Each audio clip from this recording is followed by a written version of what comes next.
Morning everyone. Good morning Vimal ji. So we are starting today's session. So main topic for the session will be price action की quality and what is the reason to look for price action. Main reason करना.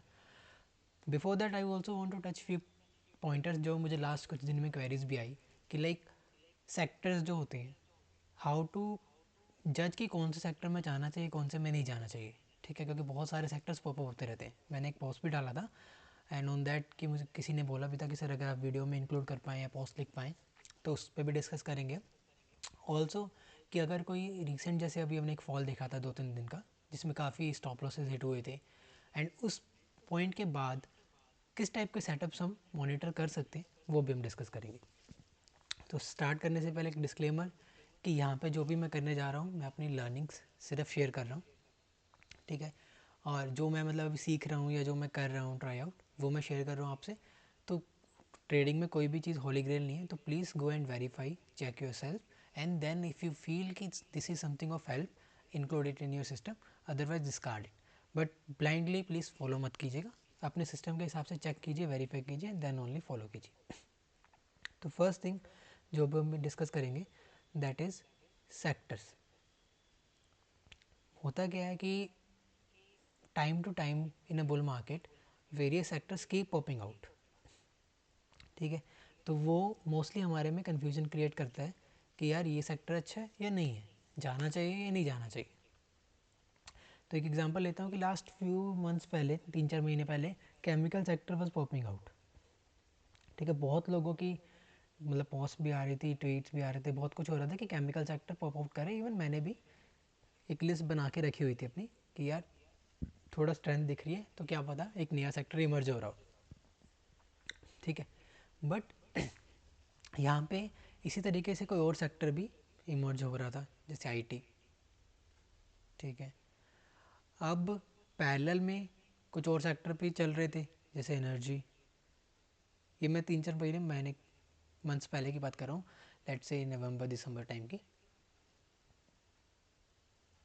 अब यहाँ पे आपके पास ऐसे 3-4 sectors pop up हो गए. Now the main point is कि हाउ टू जज which sector we should give more emphasis on, more risk किस सेक्टर में हमें लेना चाहिए, ज़्यादा पोजीशन हमें किस सेक्टर में फोकस करके रखनी चाहिए. ठीक है, कौन सा सेक्टर ज़्यादा क्रेडिबिलिटी शो कर रहा है या ज़्यादा पोटेंशियल शो कर रहा है. These are the some main and most important questions जो हमें एक अल्फ़ा दे सकते हैं, एज दे सकते हैं. अब जैसे अगर हम केमिकल्स, तो इसके लिए मतलब ऐसा है कि सिर्फ टेक्निकल्स के साथ साथ आपको थोड़ा स्टोरी अंडरस्टैंड करनी ही पड़ेगी अगर आप एक मतलब इवेल्यूएट करना चाहते हैं कि कौन सा सेक्टर को डिस्कार्ड करना है एंड कौन से को पिक करना है. तो जैसे अब अगर हम केमिकल सेक्टर का देखते 2-3 महीने पहले तो इट वाज वेरी क्लियर कि ग्लोबल फैक्टर्स ऐसे चल रहे हैं कि chemical sector is not in favour. ठीक है, अगर आप किसी भी कंपनी के बारे में पढ़ते थोड़ा बहुत भी केमिकल का, तो हर केमिकल सेक्टर की कंपनीज अपनी रिपोर्ट्स में यही दे रही थी कि ग्लोबल प्रेशर है because of some global scenarios. तो सम स्टॉक की डी स्टॉकिंग हो रही है लाइक दैट, मतलब बहुत सिचुएशन से डिटेल में नहीं जा रहा मैं कुछ भी. तो जिसकी वजह से केमिकल कंपनीज का profits were not suppose to pick up for next 1 or 2 quarters at least.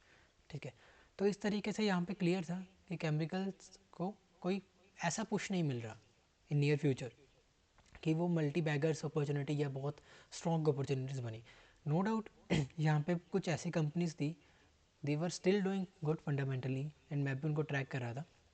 ठीक है, और मैं भी मतलब उनके प्राइस एक्शन से टेक्निकली थोड़ा अट्रैक्ट हो रहा था कि ये सेक्टर पर पॉप आउट कर रहे हैं और ये कंपनीज भी अच्छी हैं. तो these are must like very good techno funda picks. ठीक है, बट प्रॉब्लम क्या है कि अब सेक्टर एक बहुत बड़ी एज है कि अगर सेक्टर में स्ट्रेंथ नहीं है ना तो वो कंपनीज शायद थोड़ा बहुत परफॉर्म कर दें, ज़्यादा ना करें, शायद आपको मतलब फेकआउट्स दे दें. ठीक है, या फिर परफॉर्म करें भी तो नोट दैट क्लियर प्राइजेक्शन जो हम स्टडी करते हैं ना कि एक स्ट्रॉन्ग विनर कैसे मूव करता है स्टेयर के पैटर्न में, वैसे ना करें. तो ये सारे फैक्टर्स जो होते हैं वो हमारी एज क्रिएट करते हैं. तो इस तरीके से हम केमिकल्स को वहीं पे शायद लास्ट 2-3 महीने में जब वो पॉप आउट हुआ था तो हम इसको शायद वहीं पे डिस्कार्ड कर दें कि नहीं, there is no global factor push कर रहा है जो इसको. सिमिलरली हम अगर एनर्जी में आते उस टाइम, ठीक है, थोड़ा बहुत हम सर्च आउट करते. ठीक है, चाहे ट्विटर पे करते, चाहे नॉर्मल सिनेरियोज पढ़ते कि what are the scenarios which are pushing energy, ठीक है। तो वहाँ पे हमें पता लगता कि यार दो मतलब अभी G20 की सबमिट हुई थी, प्लस हमारे टारगेट्स भी हैं 2030 के कुछ क्लीन एनर्जी के related, global warming, pollution, these are the factors जिसके बेसिस पे, ठीक है, बहुत वर्ल्ड वाइड पुश आ रहा है क्लीन एनर्जी की तरफ, ठीक है। टारगेट सेट किए गए हैं रिसेंट काफ़ी ज़्यादा कि भाई इतना सोलर चाहिए हमें, इतना विंड चाहिए, या ये करना है हमें।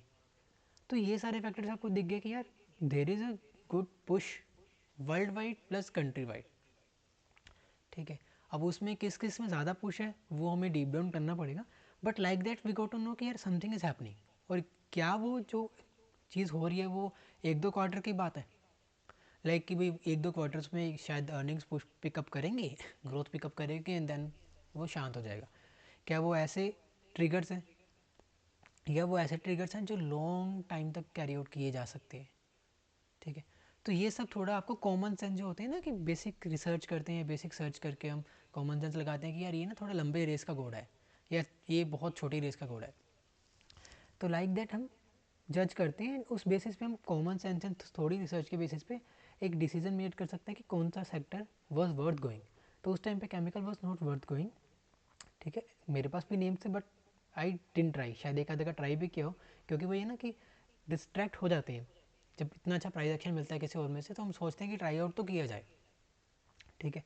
वैसे ही दूसरा सेक्टर एनर्जी था, तो वहाँ पे हमें पता लगा कि यार इसमें कुछ है, बहुत बड़े ट्रिगर्स हैं, तो ये ज़्यादा वर्थ ट्राई है, क्योंकि इसमें potential to growth is bigger than right now जो केमिकल में हो रहा है, मतलब 2-3 महीने पहले, ठीक है। ऐसे ही मान लो आपको आईटी पॉप आउट हुआ था, आपने आईटी स्कैन किया, तो आईटी में आपको मिक्स सिग्नल मिले कि यार ऐसा कुछ बड़ा मिला भी नहीं, but there is definitely something like digitisation और ये सब चल रहा है, तो this can be a theme. तो वहाँ पे आपको जब थोड़ा मिक्स सिग्नल हो तो वहाँ पे आप कुछ ट्राई आउट कर लो, कोई इशू नहीं है। थोड़ी बहुत ऐसा लगनी है ना, थोड़ी बहुत हम रॉन्ग ट्रेड्स लेंगे, सारी की सारी सही ट्रेड्स ले लेंगे तो फिर तो आज ही हम निकल जाएंगे, है ना। तो इस तरीके से आप सेक्टर्स को प्रायोरिटी दे सकते हैं। लाइक अगर हमें 3 सेक्टर पे प्रायोरिटी देनी होती 3 महीने पहले, तो हम नंबर 1 पे किसको रखते हैं, एनर्जी को, ठीक है। नंबर 2 पे हम आईटी को रख लेते हैं कि चलो डाउटफुल केस लग रहा है हमें। केमिकल्स का हमें क्लियर था कि यार नहीं इसमें तो है ही नहीं, तो हम 3 पे रख लेंगे इसको। तो लाइक दैट आप अपनी जब लिस्ट बनाएंगे तो यू फिगर आउट कि भाई ज़्यादा एक्सपोजर मुझे इसको देना है, उसके बाद काम इसको देना है। लाइक दैट हम एक मतलब सिनेरियो क्रिएट कर सकते हैं कि जिसके बेसिस पे हम एक्ट करेंगे, ठीक है। अब अगर हम इसी बेसिस पे 2020-21 की जो बुल मार्केट आई थी उसकी बात करते हैं, तो क्या हुआ था उस time. Initially farmer stocks up हुए थे, right, just immediately after the Covid crash.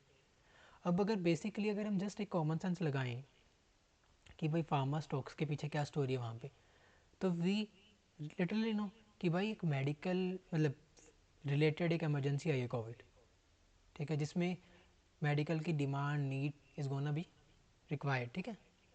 तो वो मतलब एक वेरी मतलब एक सिंपल कॉमन सेंस के बेसिस पे हम जज कर पा रहे हैं। सेकंड, ये मतलब ऐसे मान लो कि लाइक एक दो क्वार्टर वाला पुश वाला सेक्टर आ गया था, क्योंकि वो इमीडिएटली रिक्वायरमेंट राइज हुई थी और कंपनीज कुछ अच्छा भी कर रही थी, ठीक है। सेकंड सेक्टर केमिकल्स था 2020-21 में।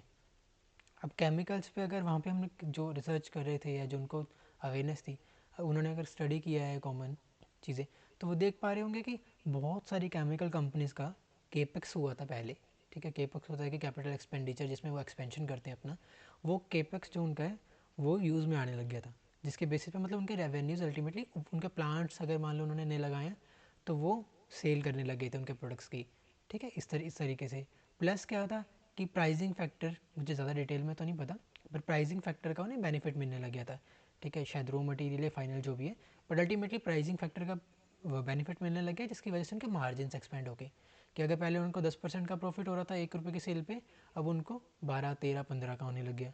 तो इस तरीके से मार्जिन एक्सपेंशन हो गया, प्लस उनकी रेवेन्यूज़ बढ़ा, मतलब जो प्रोडक्ट सेल कर पा रहे थे वो बढ़ गया बिकॉज ऑफ न्यू एक्सपेंशन जो उनका हुआ था वो काम में आ गया था। तो इस तरीके से केमिकल सेक्टर का रेवेन्यू क्वार्टरली अर्निंग से इंक्रीज़ होने लगी, ठीक है, जो कि 3, 4, 5 क्वार्टर तक कंटिन्यू रह सकता था। तो इस तरीके से उस बुल मार्केट के कंप्लीट लीडर्स केमिकल थे, राइट। उसी तरीके से उसी बुल मार्केट में आईटी आया। आईटी किस तरीके से आया? डिजिटाइजेशन से।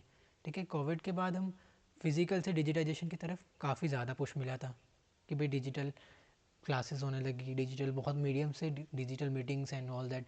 जैसे अपने यूएस मार्केट्स में देखा था कि zoom and such stocks really went up. ठीक है, तो इस तरीके से ये हमें पुश मिला एक, तो वो एक थीम बनी।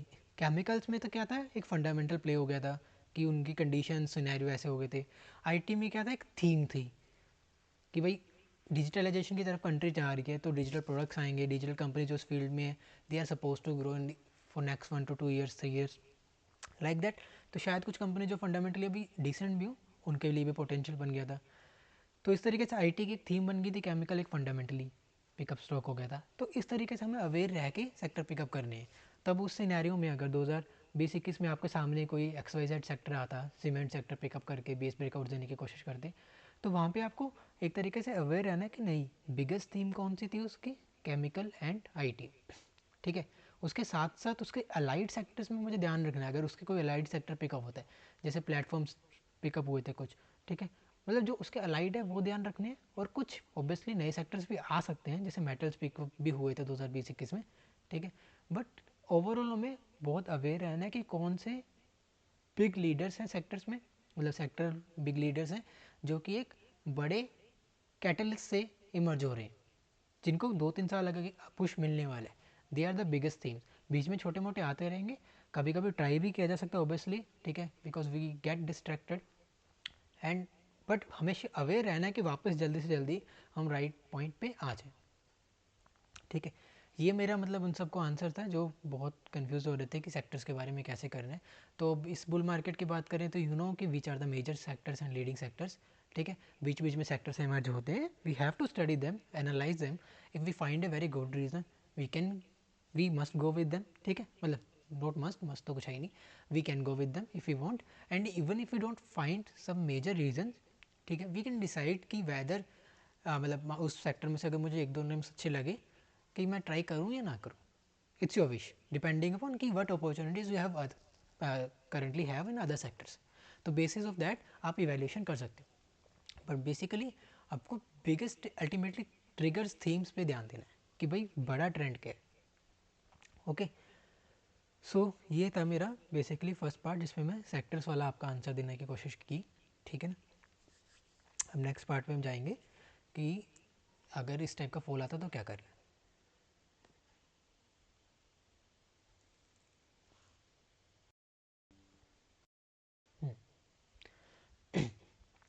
तो now we will be moving to second part, जिसमें हम डिस्कस करेंगे कि लाइक जो रिसेंट में अभी फॉल देखा था हमने कुछ दिन पहले, जिसमें काफ़ी अच्छे से शेकआउट्स हुए थे। ठीक है, तो उसमें हम कैसे डील कर सकते हैं, और अगर हम फोकस करना चाहते हैं कुछ कुछ पर्टिकुलर स्टॉक्स पे, या कुछ पर्टिकुलर अपॉर्चुनिटीज़ फाइंड करना चाहते हैं जिनको हम ट्रैक कर पाएँ, तो हमें क्या करना है, किस टाइप के एरियाज़ में हमें जाना है।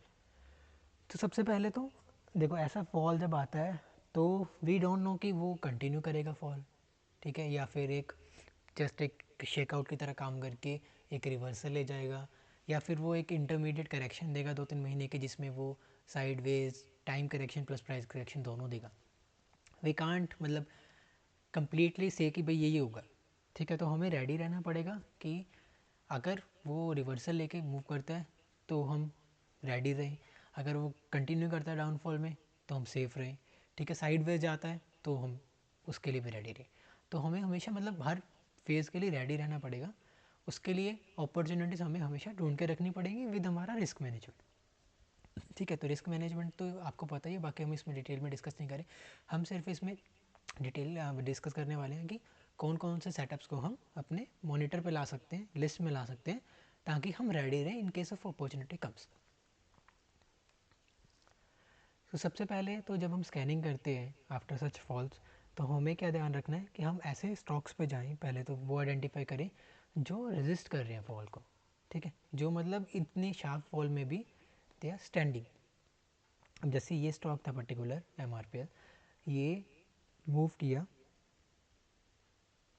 अच्छे अप ट्रेंड में था।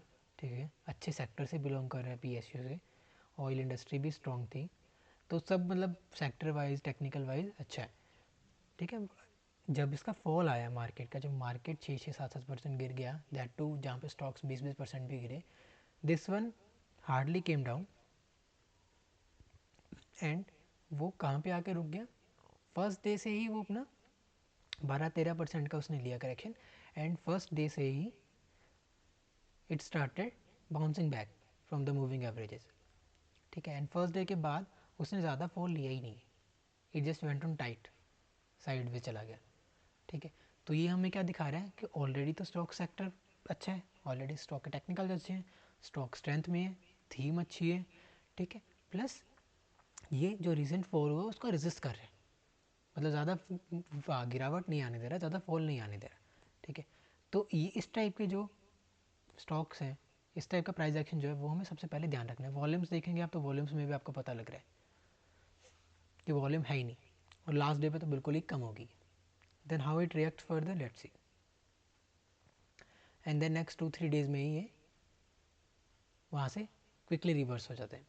अब कुछ होंगे भी, कुछ नहीं भी होंगे, मतलब कोई गारंटी वाली बात तो है नहीं ऑब्वियसली, बट इस टाइप के प्राइस एक्शंस को हमें क्वालिटी पे रखना है, प्रायोरिटी पे रखना है। इसी सेक्टर के मैं अगर आपको और दिखाऊं, और सबसे बड़ा बोनस पॉइंट क्या बन जाता है, जब सेम सेक्टर से हमें नेम्स मिल रहे हैं तो वो हमें दिखा दें कि सेक्टर ही कम्प्लीटली स्ट्रॉन्ग है। Another one from the same sector fall आया, इसमें थोड़ा रिलेटिवली ज़्यादा हुआ उससे, राइट, एंड देन स्टॉप किया एंड वापस आ गया। अब यहाँ पे एक तो हमें पता लगा कि सेक्टर, अब यहाँ पे अगर से हमें जज करना हो कि पिछले वाला और इस वाले में से कौन सा अच्छा है, तो डेफिनेटली पिछले वाला, बिकॉज पिछले वाला तो 20 से ही रिएक्शन लेके 10 के ऊपर क्लोज होने लग गया बीच में, ठीक है। फॉल बिल्कुल रेजिस्ट किया उसने, इसने स्टिल फॉल दिया थोड़ा सा, ठीक है। दोनों अच्छे हैं थे मतलब, बट क्या हुआ कि उसने रेजिस्ट किया था, तो that become a better opportunity. इसी तरीके से इसी सेक्टर दूसरा के, स्टॉक दिख नहीं रहा है, सॉरी। या दूसरा जो आप स्टॉक दिखा रहे हैं ना वो दिख नहीं रहा है, इसमें एमआरपीएल दिख रहा है बस।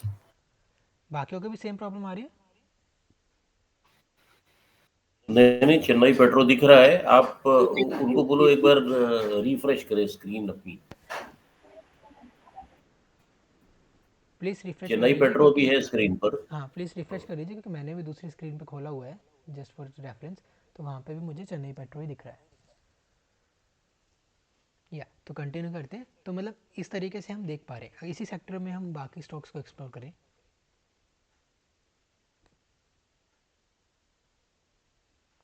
ठीक है। तो same thing, thus it was in uptrend, ठीक है, पुल बैक दिया and look at the pull back. 3 days जब मार्केट इतना ज़्यादा हो रही थी तो it just came back to 10 only, right. So इस तरीके से दीज आर सम, मतलब one type of opportunities, one type of price action जो हम मॉनिटर कर सकते हैं। एंड माइंड इट, मैं ये रिकमेंडेशन कोई नहीं दे रहा कि अब इनमें कूदना है या इनको बाय कर लो, कुछ ऐसा नहीं है। आई एम जस्ट टेलिंग, इसलिए मैं पास एग्जांपल्स लेता हूँ ताकि कोई भी ऐसी गलत फहमी किसी को ना हो। ये ऑलरेडी मूव कर चुके हैं, they are done for the timing, ठीक है ना। तो मैं जस्ट वही चीज़ दिखा रहा हूँ कि क्या अपॉर्चुनिटीज़ थी, इसको बाय करना सेल करना, not recommending, just price action दिखाने की कोशिश कर रहा हूँ लाइव एग्जांपल्स के थ्रू। तो ये अल्टीमेटली प्राइस एक्शन क्या दिखा रहा है कि the particular stock was in strength, ठीक है, जो हमने 3 एग्जांपल्स पहले देखे, and now it came back to just 10 EMA, मतलब उनकी फर्स्ट मूविंग एवरेजेस के आसपास भी आ रहे हैं, वो भी बहुत स्मॉल स्मॉल कैंडल्स के साथ, वॉल्यूम लो पे, ठीक है। जहाँ पे market is like just falling, 10% की कैंडल्स आ रही हैं बहुत सारे स्टॉक्स में। तो ये रिलेटिव स्ट्रेंथ शो कर रहा है, ठीक है, एक अच्छे सेक्टर से है, PSU थीम से बिलोंग कर रहा है, तो अल्टीमेटली बाकी सारे फैक्टर्स तो थे ही, और प्राइस एक्शन ने इसको पिक कर दिया, मतलब अल्टीमेटली शो कर दिया कि these are the best ones to pick from, ठीक है। ये एक फर्स्ट टाइप का मॉडल है जो जिसको हम टारगेट कर सकते हैं, जहाँ पे ऑलरेडी एक स्ट्रेंथ है, ठीक है, स्टॉक अप ट्रेंड में मूव कर रहा है, and then the stock, particular stock falls but comparatively very less volatility दिखाता है और एवरेजेस पे आता है compare to the other markets, मतलब मार्केट के कंपेरेटिवली रिलेटिव स्ट्रेंथ दिखाता है, ठीक है। तो ये एक टाइप का मॉडल है। इसमें आपको ये चीज़ें ओबियसली ध्यान रखनी है कि ऐसा भी ना हो कि जो ट्रेंड है वो काफ़ी लॉन्ग चल गया है, मतलब स्टेजेस ट्रेंड की बहुत लास्ट चल रही है, ठीक है, आप उसमें कूद रहे हैं। जैसे अभी ये आप देखेंगे कि ये base breakout he kind of था, एक अच्छा खासा बेसिंग हुई थी एंड उसके बाद ये फर्स्ट लेग दी थी इसने बेस के बाद एंड यहाँ पे उसका फ्लैग बिल्ड करने का टाइम था, तो काइंड ऑफ उसने एक स्मॉल फ्लैग बिल्ड कर दिया करेक्शन का यूटिलाइज़ करके, ठीक है, जल्दी जल्दी। तो एक तरीके से उस टाइप के टाइम पे भी हमें ध्यान देना है कि वो फर्स्ट फ्लैग पे ही है। ऐसा भी नहीं है कि यहाँ से ऑलरेडी मान लो कि फॉर एग्जांपल पुराने मूव में जाएं तो अगर मान ले कि वो यहाँ पे होता इस पॉइंट पे, ठीक है, एंड यहाँ पे हमें ये करेक्शन मिलती जो फॉल आया था, तो फिर वो इतना अच्छा नहीं रहता क्योंकि उसने ऑलरेडी ट्रेंड में काफ़ी मूव दे दिया है, तो हम उससे ज़्यादा एक्सपेक्ट नहीं कर सकते। वही चीज़ इस एरिया में होती है, ठीक है, जहाँ पे उसने अभी ट्रेंड स्टार्ट ही किया हुआ है, तो उसकी लाइकलीहुड पोटेंशियल बढ़ जाता है, ठीक है। जैसे हमने फर्स्ट 2 वीडियोस में डिस्कस किया था कि ट्रेंड कैसे काम करता है, साइकिल कैसे काम करता है, ठीक है, प्राइस एक्शन का, वो चीज़ें हमेशा फैक्टर में रखनी है। तो इसीलिए मैं कह रहा हूँ कि अगर किसी ने पुराने वीडियोज़ नहीं देखे वो देखिएगा एंड लिंक में चला के रखिए, जब कुछ नया डिस्कस कर रहे हैं तो जो पहले 2 वीडियोज़ में डिस्कस किए वो है, वो तो मतलब उसका बेस है, ठीक है, उसको मान के ही मैं डिस्कस कर रहा हूँ आगे का भी, ठीक है। ये था फर्स्ट टाइप ऑफ मॉडल कि भाई जब वो ऑलरेडी स्ट्रेंथ में है एंड वापस आ रहा है 10 पे, ठीक है। सेकंड टाइप में चलते हैं। सेकंड टाइप वैसा है कि जो स्ट्रेंथ में था बट फॉल हुआ काफ़ी डेफिनेटली, लाइक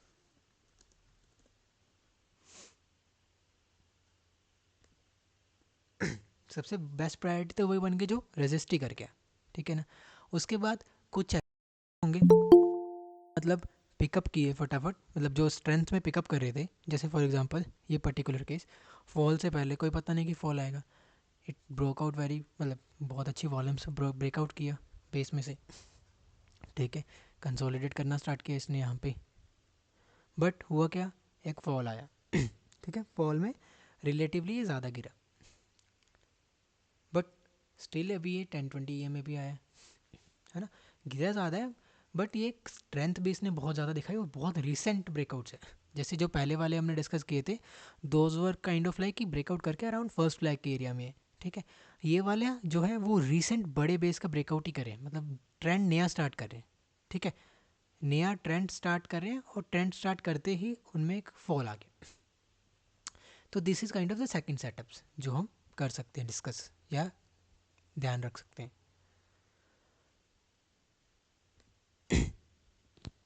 ठीक है। जैसे फॉर एग्जांपल ये था, ये एक नया बेस ब्रेकआउट करने की कोशिश कर रहा था, ठीक है, एक फॉल आया इमीडिएटली, ठीक है, पर वो बहुत जल्दी रिकवर कर गया बिकॉज वो एक नया ट्रेंड स्टार्ट कर रहा था, ठीक है, नया ट्रेंड स्टार्ट करते करते उसको एक वो करेक्शन मिल गया, फॉल मिल गया, ठीक है।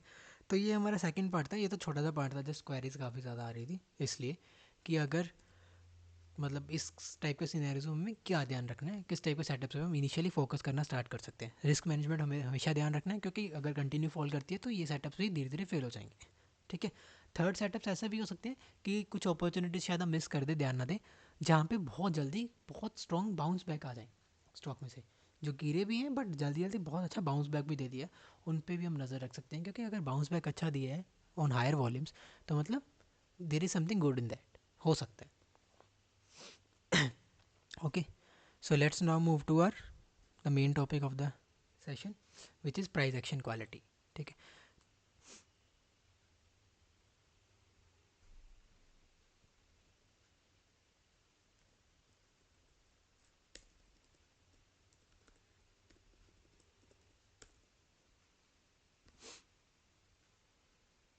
या अभी हम प्राइस एक्शन क्वालिटी पे डिस्कस करते हैं। सबसे पहले हम अभी जाएंगे कि प्राइस एक्शन क्वालिटी के मतलब इम्पोर्टेंस क्या है, क्या रीजंस है कि हमें प्राइस एक्शन क्वालिटी पे फोकस करना चाहिए, ठीक है, उसकी इम्पोर्टेंस क्या है एंड ऑल दोज थिंग्स। तो प्राइस एक्शन क्वालिटी बेसिकली अभी तक जैसे हमने अलग अभी अलग एक्सेल वीडियोस में वाले ने अलग अलग कुछ नई सेशंस में, कोटेशन मांगी। सॉरी या तो अभी तक हमने जो भी सीखा है कि एक स्टॉक का साइकिल कैसे रहता है, प्राइस का कैसे वो बेसिस में मूव करता है, big base to flags to intermediate base, कहाँ पे हम अगर टारगेट करते हैं तो क्या हमें एक्सपेक्टेशंस रखनी है कि फ्लैग से हमें क्या एक्सपेक्टेशन रखनी है, बिग बेस से हमें क्या एक्सपेक्टेशन रखनी है, ठीक है। ये अभी तक हमने सीखने की कोशिश की है कि बेसिकली कैसे ट्रेंड करना है, ठीक है ना। सेक्टर्स के बारे में हमने थोड़ा बेसिकली ब्रीफली टच किया है कि किस टाइप के सेक्टर्स को हम ज़्यादा प्रायोरिटी दे सकते हैं, किसको नहीं दे सकते।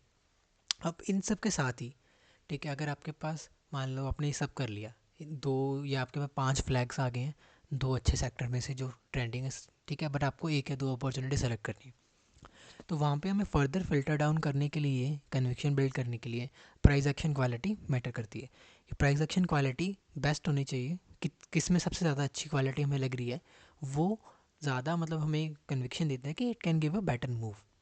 हमें वो कैसे पता लगती है? अल्टीमेटली उसके प्राइस से एंड उसके वॉल्यूम से।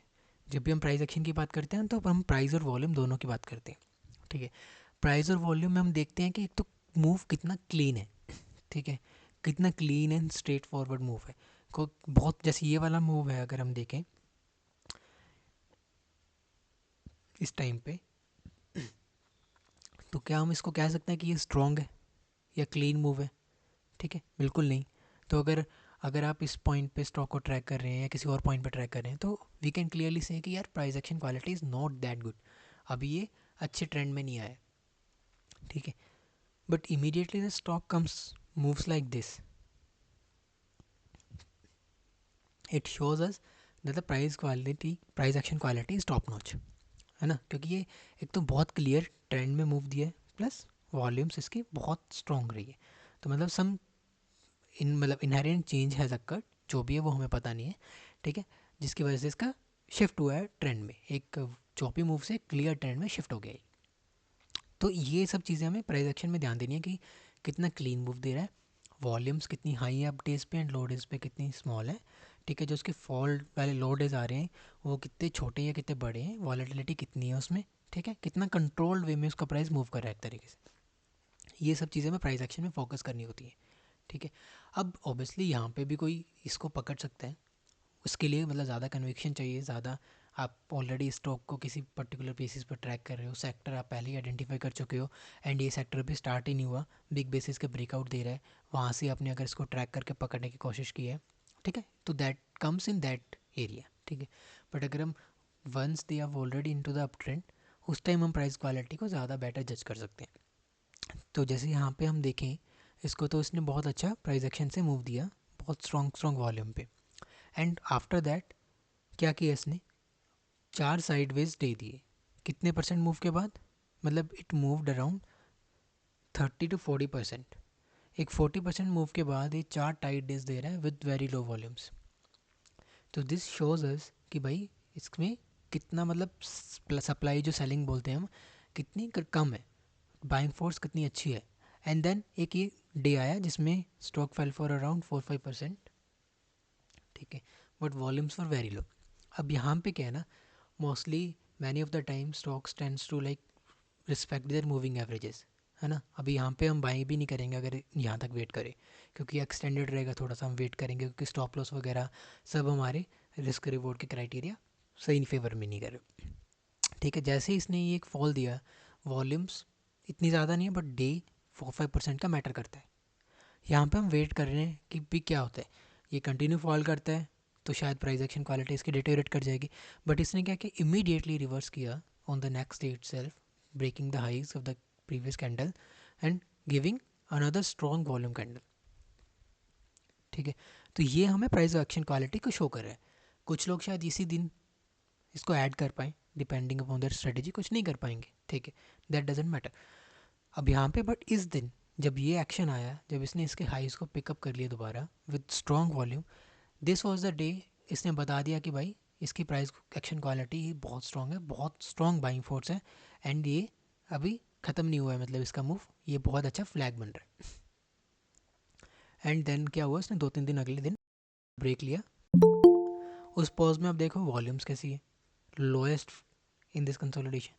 अब यहाँ पे ये 10 EMA से दूर है, ठीक है, तो थोड़ा रिस्क रिवॉर्ड का ऑब्वियसली होता है, बट इसमें स्ट्रेंथ बहुत है अल्टीमेटली। तो हमें यही चीज़ देखनी है कि स्ट्रेंथ, प्राइस एक्शन क्वालिटी हमें स्ट्रेंथ को शो करती है अल्टीमेटली। अगर आपके पास यहीं पे 2 स्टॉक्स और थे जिनको आप ट्रैक कर रहे थे और ये है, तो आप इसको क्लियरली कह पाओगे कि इसमें सेलिंग वॉल्यूम्स है ही नहीं, और बाइंग में बिग बिग टावर्स आ रहे हैं वॉल्यूम्स के, तो डेफिनेटली देयर इज समथिंग, ठीक है, तो ये प्रायोरिटी ले जाएगा। तो this is what we are talking about when we are saying कि प्राइस एक्शन क्वालिटी कैसी है, मतलब अल्टीमेटली प्राइस और वॉल्यूम बिहेवियर कैसा है स्टॉक का, वो हम मॉनिटर करने की कोशिश कर रहे हैं। ठीक है, ये अल्टीमेटली है कि भी स्ट्रेंथ पिकअप हुई, उस स्ट्रेंथ पिकअप होने के बाद वो स्ट्रेंथ को होल्ड कर रहे हैं, instead of giving up to the selling pressure, it is holding and absorbing the जो भी सेलिंग उसमें आ रही है and maintaining the price at higher levels only. तो ये प्राइस एक्शन क्वालिटी हमें बताती है। बाकी सारे फैक्टर्स तो हमें लेने ही लेनी है कि भाई कौन से स्टेज पे था, सेक्टर कैसा था, वो सब तो लेना ही लेना है, उसके साथ साथ ये चीज़ हमें रिफ्लेक्ट करती है।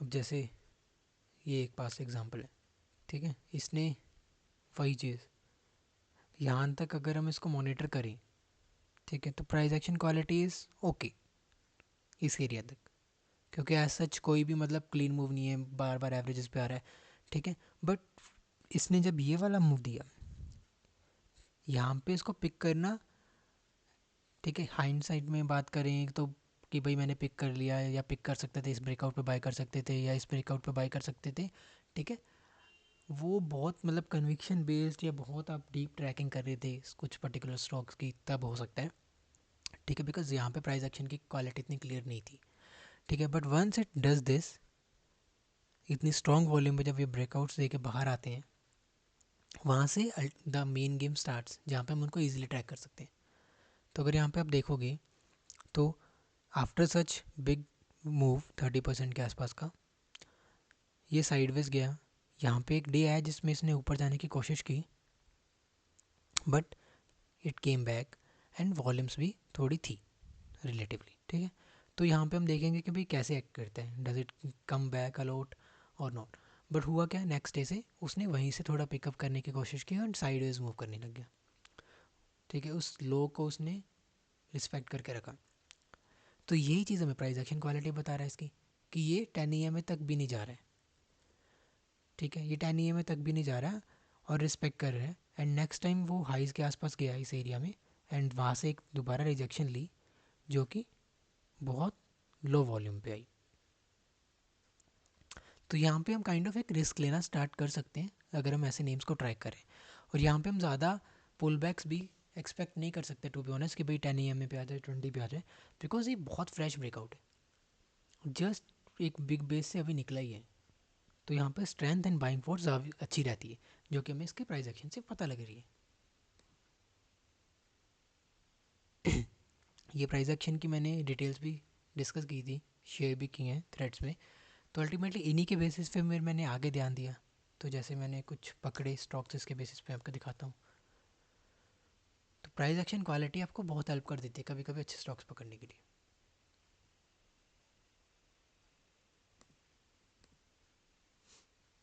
जैसे ये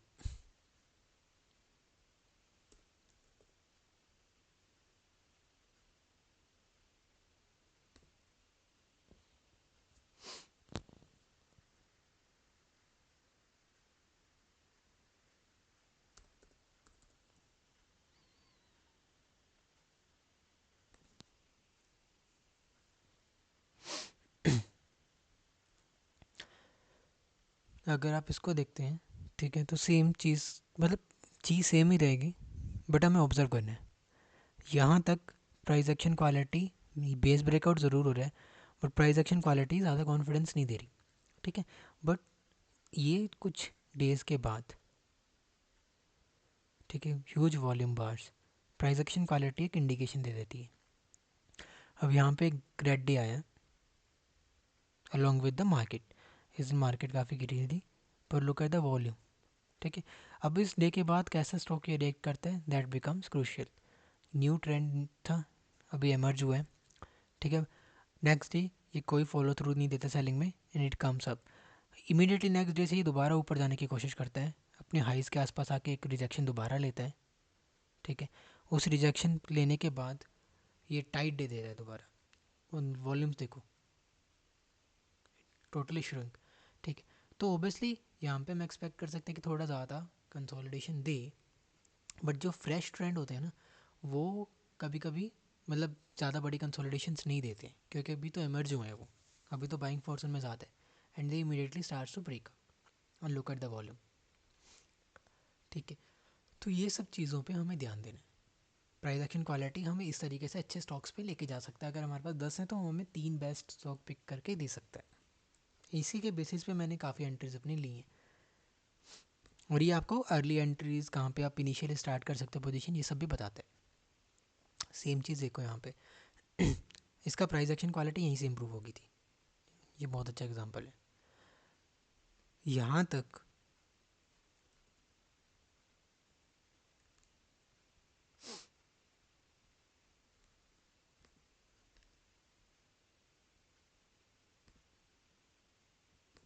अगर हम देखें, यहाँ तक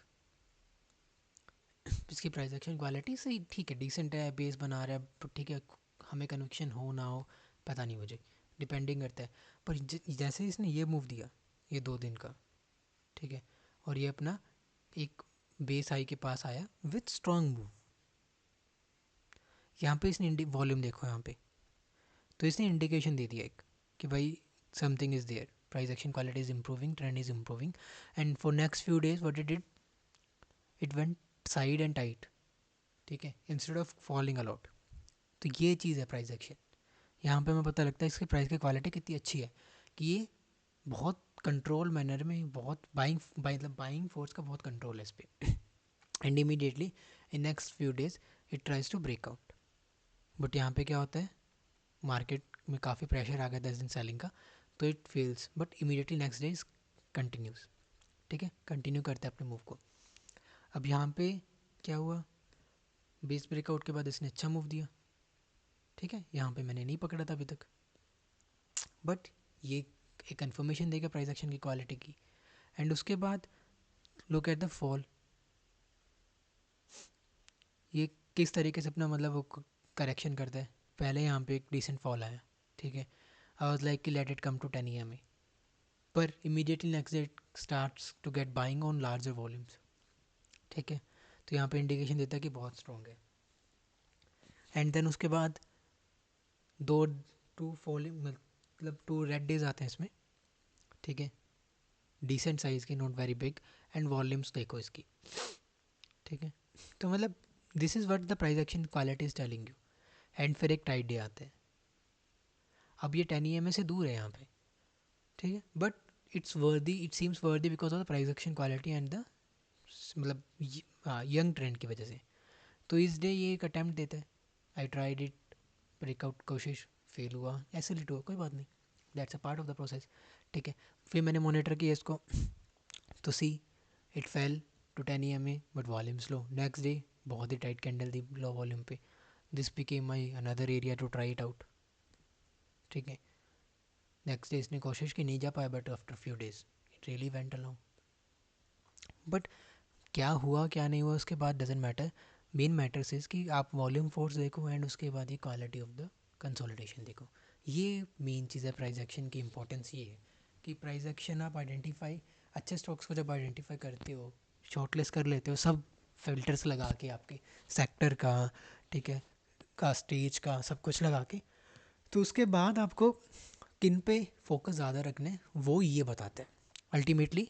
अगर मैं ब्रीफ करूँ छोटा सा, कि बाइंग फोर्स कितनी है उसमें, ठीक है, बाइंग स्ट्रेंथ कितनी है, मतलब अगर उसमें से कोई रिजेक्शन आ रहा है तो कैसे वो अपना ब्रेकआउट कर रहा है दोबारा से, या कैसे वो रिवर्सल ले रहा है, कितनी स्ट्रॉन्ग वॉल्यूम के साथ। अगर उसमें फॉल आ रहा है तो वो फॉल कितनी स्मॉल वॉल्यूम्स पे है रिलेटिवली कंपेयर टू द अपडेज, ये सब चीज़ें हमें मॉनिटर करनी है, कितना स्मूथली वो अपना करेक्शन दे रहा है, ठीक है। तो ये है प्राइस एक्शन क्वालिटी अल्टीमेटली, जो हमें मतलब एक एज प्रोवाइड कर सकती है। जब हमारे पास 4-5 स्टॉक्स हैं तो हम पिकअप कर सकते हैं कि नहीं, this these are some of the best price action quality stocks. Obviously कुछ हम रिस्क भी लेते हैं इधर उधर, बट ये कुछ क्राइटेरियाज होते हैं, बेस्ट ट्राई मतलब बेस्ट पिकअप करने की कोशिश करें तो। और कोई एग्जांपल अगर मैं आपको दूँ,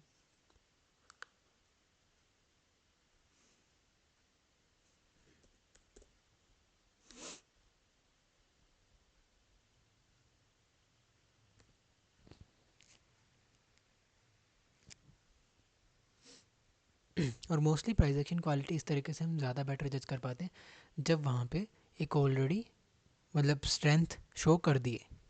जब अभी तक स्ट्रेंथ शो नहीं की है, साइडवेज से सडन ब्रेकआउट्स आते हैं, वहाँ पे it gets difficult to do this analysis. But mostly एक अगर मूव आया है, चाहे वो बेस ब्रेकआउट से पहले आया है, चाहे ब्रेकआउट पे आया है, तो अल्टीमेटली फ्लैग्स पे या जहाँ पे एक फोर्स के साथ ब्रेकआउट हुआ है, उन केसेस में हम इनको ज़्यादा इजीली मॉनिटर कर पाएंगे।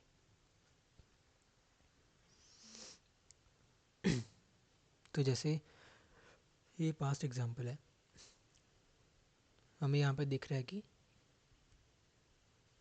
अभी तक प्राइस एक्शन क्वालिटी जो है स्मूथ नहीं है, डिसेंट है यहाँ पे इस एरिया में, बट यहाँ पे क्वालिटी इम्प्रूव्स अ लॉट,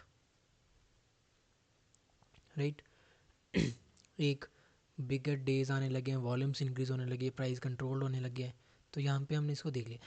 उसके बाद this one corrects and look at the volumes, volumes है ही नहीं, तो इन सच केसेस हमारी ये प्रायोरिटी बन जाता है। यहाँ पे ये वर्क नहीं किया, ब्रेकआउट आने की कोशिश की, अच्छा डे आया, बट ये वर्क नहीं किया, कुछ ज़्यादा डेज में कंसोलिडेशन में चला गया। अब यहाँ पे मुझे नहीं पता कि मार्केट करेक्शन चल रहा था साथ में, आई थिंक मार्केट करेक्शन था मार्च में। सी, ये भी फैक्टर कितना अच्छा लर्निंग के लिए। यहाँ पे स्टॉक की क्वालिटी में कोई दिक्कत नहीं, बट यहाँ पे पैरेलली मार्केट करेक्शन भी आ गया, तो जिसकी वजह से स्टॉक ये ऊपर नहीं जा पाया अभी, ठीक है। यहाँ पे इस एरियाज में मार्केट करेक्शन आया था, बेसिक मतलब इंटरमीडिएट करेक्शन, बट ये ज़्यादा गिरा नहीं, ये साइड वे चला गया। अल्टीमेटली इसने फिर एक बड़ा बेस बिल्ड कर लिया instead of working from the flag. But इसके प्राइस एक्शन में कोई इशू था नहीं था, हमें पता है, देखो अभी वॉल्यूम्स अच्छी आ रही हैं, शेकआउट्स भी दिए हैं, जैसे ही मार्केट प्रेशर लिफ्ट हुआ, इट इट वेंट क्रेजी, और बेटर मूव दिया क्योंकि वो बड़ी कंसोलिडेशन में चला गया 50% विद इन 3 to 4 days। तो इस तरीके से हमें ऐसे स्टॉक्स की क्वालिटी मतलब quality of price action check करना है, ताकि हम बेटर जजमेंट कर पाएँ कौन सा बेटर है कौन सा नहीं।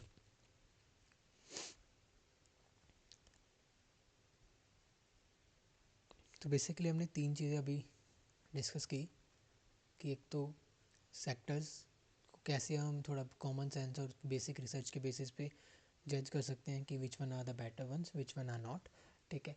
दूसरा, हम अगर देखें कि भाई किस टाइप के स्टॉक्स पे हम ऐसे रिसर्च फॉल्स के बाद फोकस कर सकते हैं, किस टाइप के प्राइस एक्शन पे, वो हो गया, ठीक है। थर्ड, प्राइस एक्शन क्वालिटी की इंपॉर्टेंस क्या है और किस टाइप की प्राइस एक्शन क्वालिटी हम प्रेफर करेंगे। तो ये बेसिकली आज जो हम शेयर करना चाहते वो थे।